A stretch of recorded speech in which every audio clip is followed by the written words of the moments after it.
Continuamos então a crescer no conhecimento da palavra de Deus, para que ela vá mudando a nossa vida. 1 Pedro capítulo 2.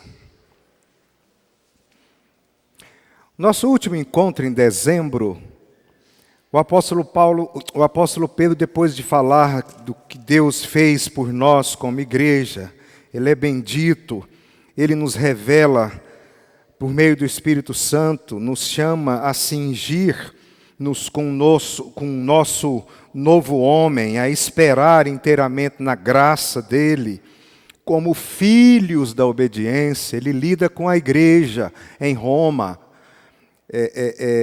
na região fora dos alcances das cartas de Paulo, regiões do Ponto, da Bitínia e dentre outros. Então eram igrejas. Ele falava na Galácia, na Capadócia, na Ásia, a crentes, chamados por eles de filhos da obediência. Ele chama-os a não moldarem mais as suas vidas como eram no tempo de suas paixões. Depois ele nos ensina o amor cordial uns pelos outros. No verso 1 do capítulo 2, ele vai dizer: despojando-vos de toda maldade, dolo, hipocrisia, inveja e malícia. Aqui a gente parou. São 3 verbos: despojai, desejai e achegai. Então hoje nós vamos, se Deus permitir, aprender o que alguns colegas chamam de dieta cristã. Eu queria muito que você prestasse atenção no que eu vou falar hoje e que você lembre que é uma carta que foi escrita para crentes.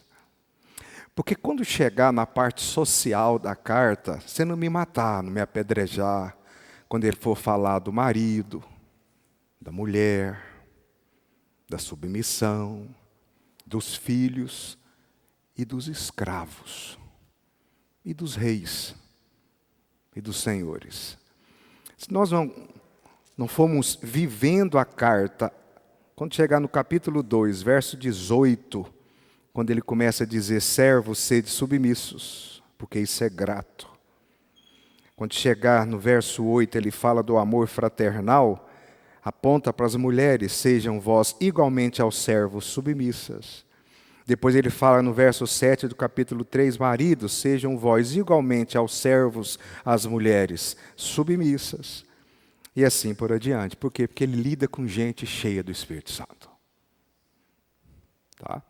E esse ponto de virada na carta é muito importante, porque a vida exemplar desses que foram salvos, e por isso Deus é bendito, os deveres para com os não crentes e para com autoridades não crentes, elas só podem ser arguídas para esses que despojaram da maldade, do dolo, da hipocrisia, da inveja, para esses que desejam ardentemente a palavra e para esses que se achegam a Ele, a pedra.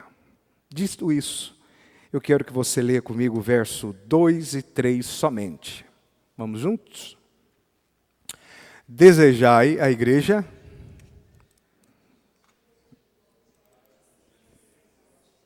vamos começar de novo? Vamos lá? Desejai.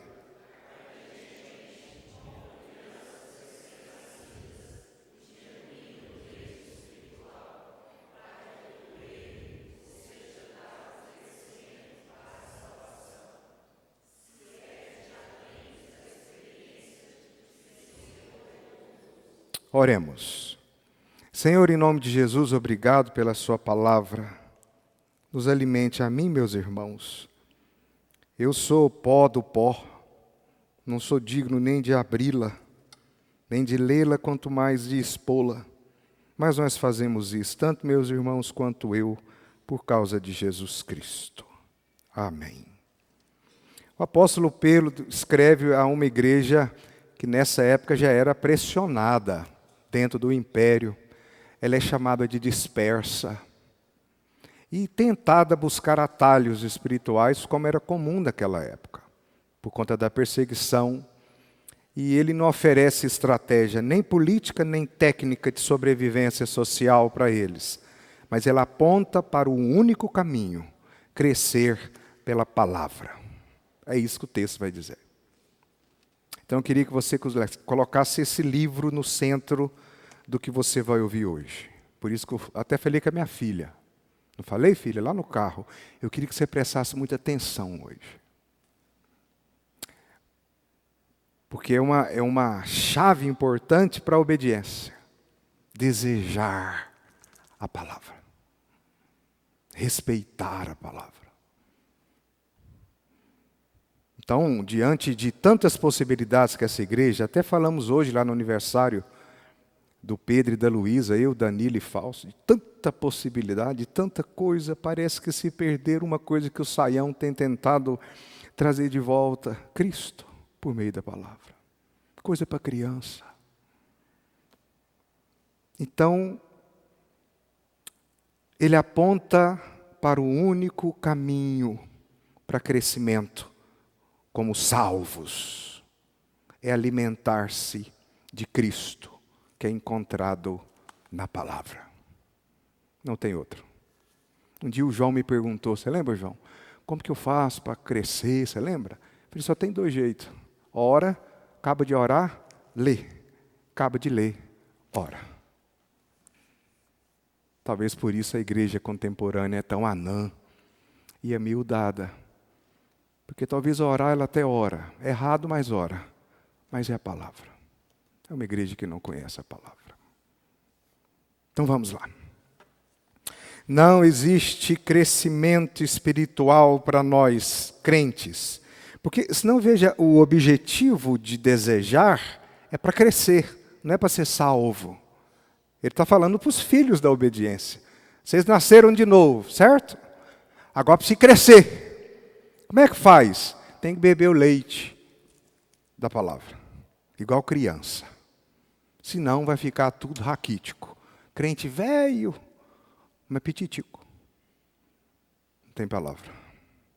Então ele não está ensinando o caminho da salvação. Esse ele já ensinou. Ele está ensinando agora como que os salvos crescem, se desenvolvem, amadurecem no caminho da salvação. A palavra, que naquela época só tinha o Antigo Testamento. Era muito mais limitado. Não é? Então, eu estou lá. Continue se alimentando de mim, disse Jesus. Porque não existe crescimento espiritual autêntico sem uma relação diária, humilde e intensa com a Escritura. Ao nos aproximarmos dela, tem que ser um exercício diário, mas humilde. Se nós nos chegarmos diante da Escritura com pressupostos para que ela me sirva, orgulhosos, essa eficácia não acontecerá. Mas ela tem que ser ao mesmo tempo intensa. Eu me alimento todinho um pouquinho. Se comer demais, engasga. Mas é um pouquinho. Não tem nada a ver com o café da manhã que estão distribuindo por aí em forma de devocional. Essa é ruim, hein? Pega uma fórmula melhor de se ler a Escritura, como as devocionais do Tim Keller. Quem tem sabe. Do John Stott, do Russell Shedd. Porque hoje em dia, infelizmente, tudo que se faz é ruim. Porque quem faz não sabe a palavra. E todo dia você bebe um cadinho. Quem está no grupo, o presbítero Fausto, todo dia põe um devocional lá, se não me engano, do mestre Spurgeon. Do Tim Keller. Você colocou uma do... Foi do Keller só. Pois é. Tem as devocionais do cristianismo puro e simples lá, o C.S. Lewis. Então, inventa uma forma de todo dia você crescer um pouquinho na palavra. É claro, sem deixar de lê-la. Dessa forma, a ceia do Senhor, que acabamos de comê-la, ela não é apenas memória. Ela é nutrição, certo?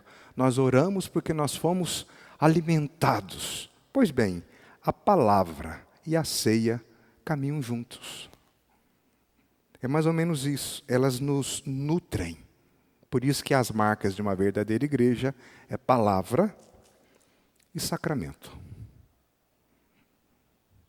Então, a ceia sem a palavra é uma curiosidade teológica. Se a semana não for preenchida pela palavra. Agora, a palavra sem o alimento e os sacramentos também não vai alcançar essa alimentação. Por isso, quando ceiamos, nós o fazemos tendo como centro a palavra que nos alimenta. Elas caminham juntos. E o primeiro apontamento de Pedro para nós e para aqueles irmãos está no verso 2a. Desejai ardentemente como crianças recém-nascidas. Lidava-se com recém-convertidos, além de alguns judeus mais velhos, mas o se entregar ao Jesus que morreu em Jerusalém no primeiro século era uma coisa nova, não é? Haviam entrado no caminho ali, recentemente. Ele diz, então, vocês que foram alcançados por essa graça, desejem ardentemente, como crianças de colo. Agora, o que é esse desejar ardentemente? Ele vai responder primeiramente. E ele carrega a ideia do termo escolhido ali dentro do grego clássico, é um anseio intenso, quase que visceral de uma criança pelo leite da sua mãe, que é vital para a sua vida.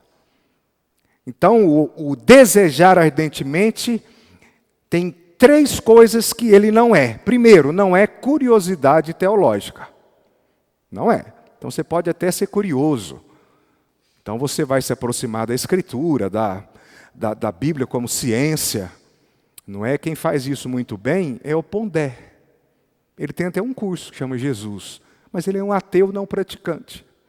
Ele se aproxima por curiosidade. Porque Jesus é o maior judeu da história. Isso é ele que fala. Não é? Então, desejar ardentemente não é se aproximar da palavra, do leite espiritual, por curiosidade. Segundo, não é erudição. Se aproximar por erudição. Aí você estuda e lê bons livros, você ter um bom vocabulário teológico, saber se expressar dentre as academias. Isso também não é isso. É como criança. E por último, não pode ser por fome. Porque quando a gente se aproxima da Escritura só por fome, às vezes, o alimento que eu vou retirar dela mata mais que a fome. Porque o alimento estragado, sem uma orientação correta, ele mata mais do que não comer nada. Todas as heresias do mundo, seitas que levaram milhões de pessoas à morte, ao suicídio, saíram daqui. Todas. Então eu me aproximo dela com responsabilidade. Foi o que a reforma ensinou. Não é a livre interpretação, mas é o livre exame. Eu tenho que ter responsabilidade, temor e tremor. E me aproximar dos sábios que Deus levantou na história, até o 4º, 5º século, que formataram as grandes pedras fundamentais do cristianismo. E aí sim eu caminho aqui para ver e conhecer o Cristo que ela revelou. Pedro não manda ler a palavra por fome, nem por curiosidade, nem por erudição. Ele manda ler a palavra por desejo de conhecer a Cristo. Os judeus convertidos, de conhecer a revelação do Jesus que veio. dos judeus que estavam sendo evangelizados para reverem a Septuaginta, que é o que eles tinham em mãos, que eles iriam ver a semelhança daquele Jesus ali, histórico em Jerusalém, com Christos, com o Messias, do qual eles falavam e todos esperavam. E aos gentios, observem a palavra, conheçam ao Deus da palavra, conheçam os seus mandamentos, e ouçam as profecias, porque lá está a profecia cumprida aqui por meio de Jesus. Convidam todos a ir à palavra. Agora, quanto mais nós, o privilégio que temos, Velho e Novo Testamento, todos fundidos na história da redenção. Que coisa maravilhosa. Por isso temos que desejar conhecer a Deus. Repita comigo. Ninguém adora o que não conhece. Alguém que adora Zeus, alguém que adora o Deus do mar, ou os deuses do Olimpo, você nem sabe quem é. É essa mesma ignorância, quando eu venho aqui adorar a um Deus que eu não conheço. Agora repita comigo, eu me torno aquilo que adoro. Pronto. Se você usar aí a historinha de Aristóteles e as premissas, premissa maior. Ninguém adora o que não conhece. Premissa menor, eu me torno o que não adoro. É a igreja brasileira. A caricatura dela é uma igreja que se parece com o Deus que ela adora. Que é qualquer Deus, menos o Deus da palavra. Ela é a cara deles. Todas elas com seus movimentos, todas, criaram um Deus para adorar. E ela se parece com eles. Quantos sabem hebraico e grego? Conhecem teologia bíblica, sistemática, mas não deseja mais leite da palavra. Dr. Stott, um grande anglicano inglês falecido nesse século, dizia que o maior sinal do declínio da igreja, tanto na Europa quanto na América, não é o pecado escandaloso dela, porque isso é um ou outro que aparece, mas é porque ela perdeu o apetite da palavra. E aí ela é raquítica.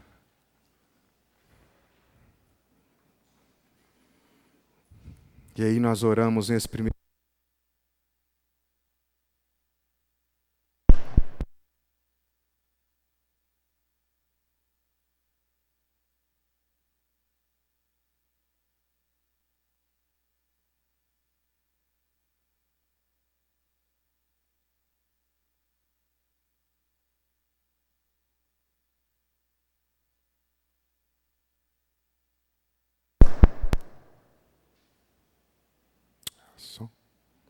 Deus dá-nos desejo pela palavra como crianças.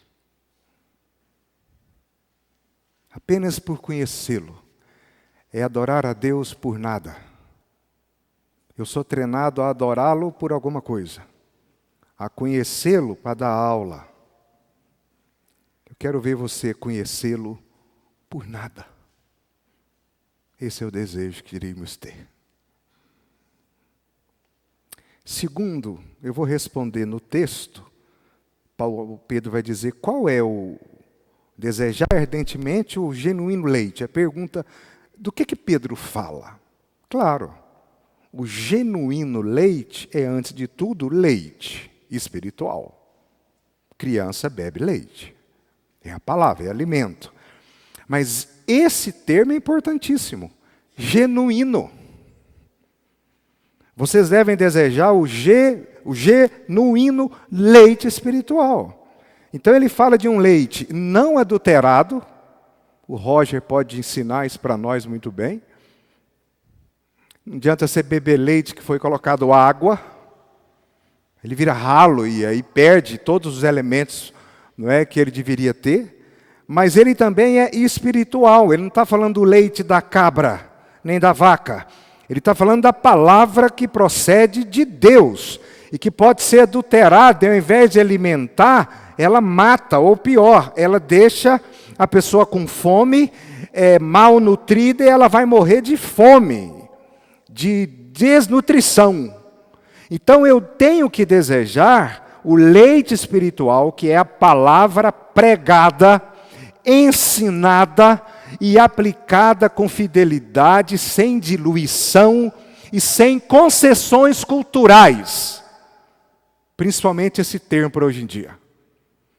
João Calvino, ao ler esse texto, diz que a palavra aqui é o instrumento pelo qual Deus comunica Cristo, pelo qual ele alimenta a igreja. Depois de muito tempo, também um outro inglês, médico e estudioso, chamado Martin Lloyd Jones, que foi médico da rainha da Inglaterra, ele diz que nós não precisamos de novidades na palavra, no leite. Não é colocar Toddy, açúcar, bater com... É profundidade. É um alimento que não é adulterado, que não engana o paladar. Porque hoje, principalmente após o século XXI, o que mais temos é leite adulterado, que engana o paladar de quem bebe e enfraquece o corpo. O evangelho diluído vira mensagem terapêutica. Me ajuda aí. Vira pregação centrada no pregador. Vira assistência psicológica social. Tudo isso é porque foi diluída. Não alimenta o corpo, alimenta a vaidade e não a fé. Aí a igreja não sabe nem o que é fé. Isso dói meu coração, porque eu não posso fazer nada. Não dá tempo, não consigo. Eu só tenho um tempinho com vocês aqui. Mas você pode me ajudar. Você pode levar essa palavra verdadeira, consistente ao seu vizinho, ao seu colega de trabalho, ao seu funcionário, ao seu bairro. Porque a igreja brasileira se tornou um palco de bandidos. Antes era palhaço, agora é de bandidos. Que explora o seu leitor e o mata de fome.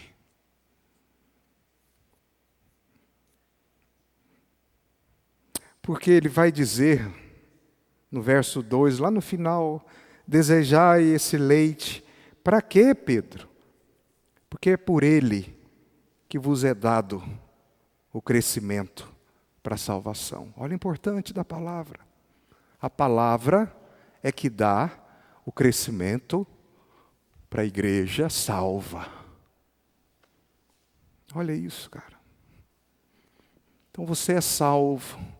Mas se você não desejar crescer, se amadurecer, se reproduzir, você não vai crescer.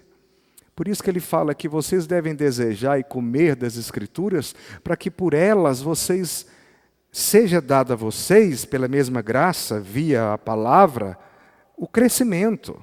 Tira de nós toda a possibilidade de orgulho. Quando eu leio, eu cresço porque Ele me dá, o autor da Escritura, me faz crescer em Jesus. O propósito do leite é o crescimento para a salvação. O texto diz, porque por ele vos é dado o crescimento. Pedro aqui não fala de conversão.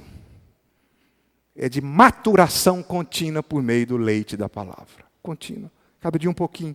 Eu vou me amadurecendo.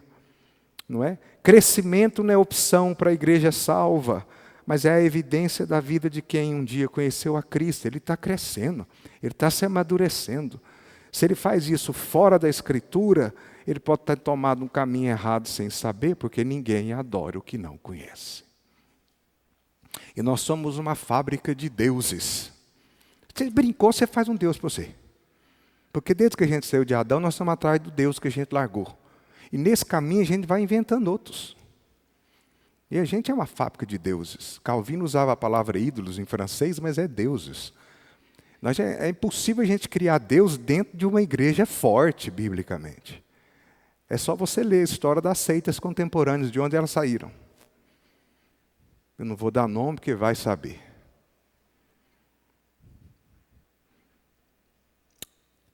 Uma criança que não cresce ainda, que respira, está doente. Estamos orando agora.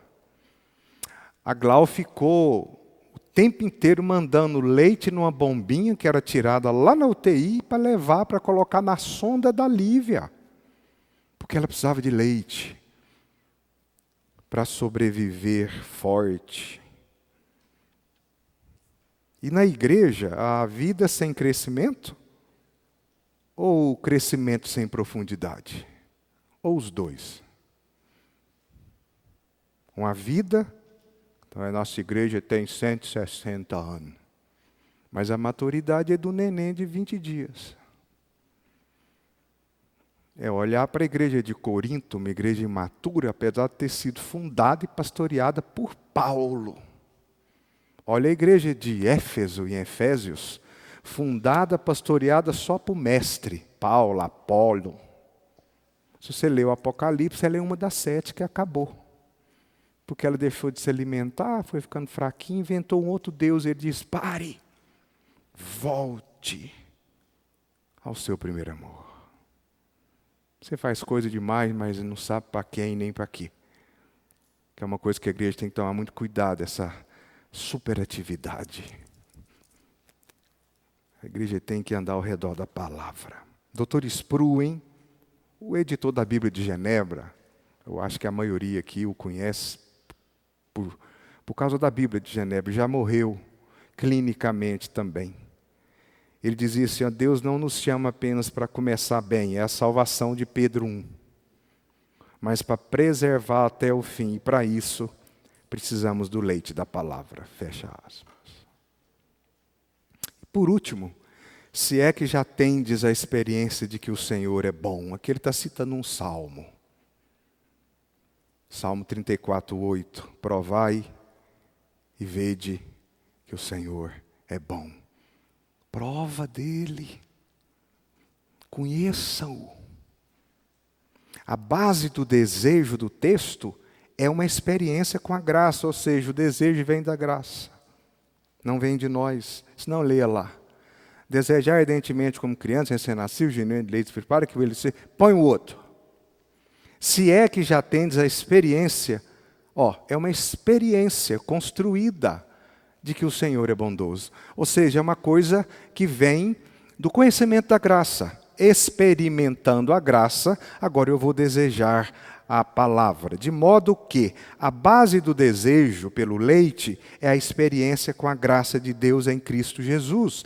Pedro ecoou o salmo que convida o povo, provai e vede que o Senhor é bom. A fé cristã não é apenas confessional, a fé cristã é experimental, sem jamais ser uma mística vazia. Quem prova da graça de Cristo não se satisfaz mais com migalhas. Por exemplo, quem já bebeu água da pura fonte, não se contenta com água parada ou insalubre. De modo que a perda do desejo pela palavra revela uma amnésia espiritual. No começo a gente vai esquecendo de ler, depois a gente vai largando de ler, depois a gente se torna um caso de amnésia. Esquecemos o sabor de conhecer a graça de Deus. E aí a gente vai se tornando fraco, e qualquer lobo pode me devorar. Hoje, irmãos, Cristo nos alimentou pela sua palavra e Cristo nos alimentou pela sua mesa. Ele faz isso, primeiro, porque a palavra sem a ceia, o alimento do sacramento, é intelectualismo. Mas a ceia sem a palavra é ritual. É ritual. Ambas proclamam Jesus Cristo é suficiente. O grande mestre John Owen, um puritano lá dos séculos passados também na Inglaterra, dizia: a comunhão com Cristo é o centro de toda a vida cristã, anunciado pela palavra. Conclusão, Pedro nos ensina primeiro que o crescimento cristão não nasce do desejo, senão nós estaríamos perdidos. Já pensou se o nosso crescimento nascesse do desejo? Não é? Ele nasce de um desejo específico. O desejo específico que nasceu de uma experiência. Experiência que nasce da graça. Ou seja, eu ando e termina onde? Na graça. O desejo pela palavra é fruto da graça. A graça gera uma experiência com Cristo. E é essa experiência que gera o desejo de conhecê-lo. Ou seja, é a graça que sempre nos conduz a Jesus e a sua palavra.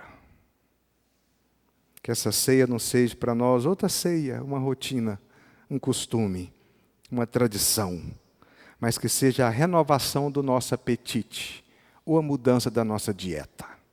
Ou quem sabe, eu vou comprar uma Bíblia essa semana.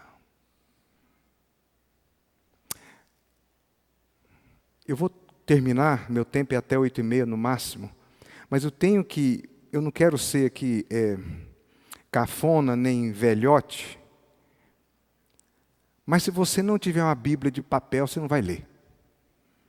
Eu te garanto isso. Porque o ler a Escritura não é igual ler qualquer outra literatura. Esse livro é vivo. Enquanto você lê, ele te lê. Esse trem é doideira. Enquanto você lê esse livro, ele está lendo você também, fazendo uma radiografia e produzindo um monte de coisa. Aí, com o advento do celular, eu não estou com o meu aqui, você não vai para um lugar com tempo. Essa semana eu quero ler Efésios, aprender sobre a graça, a eleição, e ligar aquele negócio e ficar ali. Porque a sua mente vai sair dali, porque a sua mente está treinada no TikTok. Aí você vai ler desse jeito. A leitura bíblica é um exercício espiritual. Você tem que avisar lá o marido, os filhos: ó, chegou a hora da minha devocional. Não tem tempo, então levanta às 5h30 da manhã. É um horário que você consegue ali, então eu levanto. 10 minutos. Eu vou ler o Evangelho de Marcos esse semestre. Aprender com ele, devagarzinho, um pouquinho. Ver os milagres de Jesus, ver como que Jesus é maravilhoso, como que ele lidava com o sofrimento, com a alegria. Aí depois, você guarda a Bíblia, põe lá a cordinha onde você parou, aí você pega um devocional do Tim Keller. Eu dei uma para quem aqui? Para Cristiane Baragatti, cadê ela? O trem é bom, não é? Você está doido?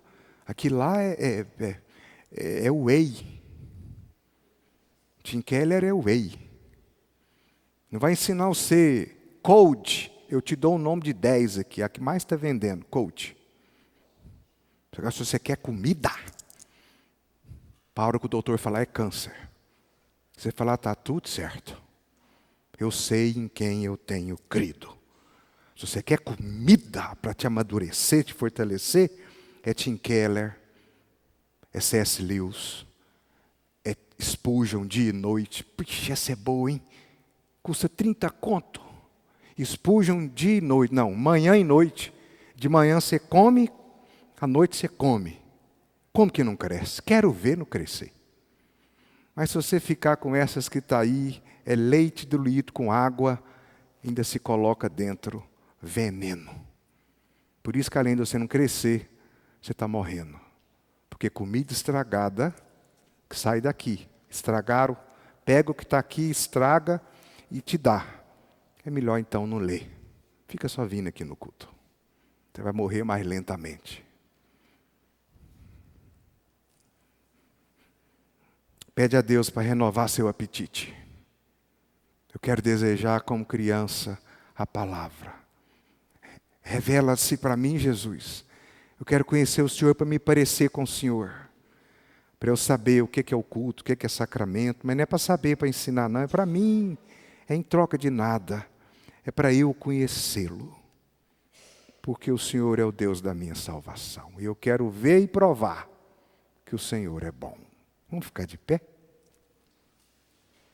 Bem-aventurados os que têm fome e sede de Jesus, porque serão fartos. Receba a bênção do Senhor.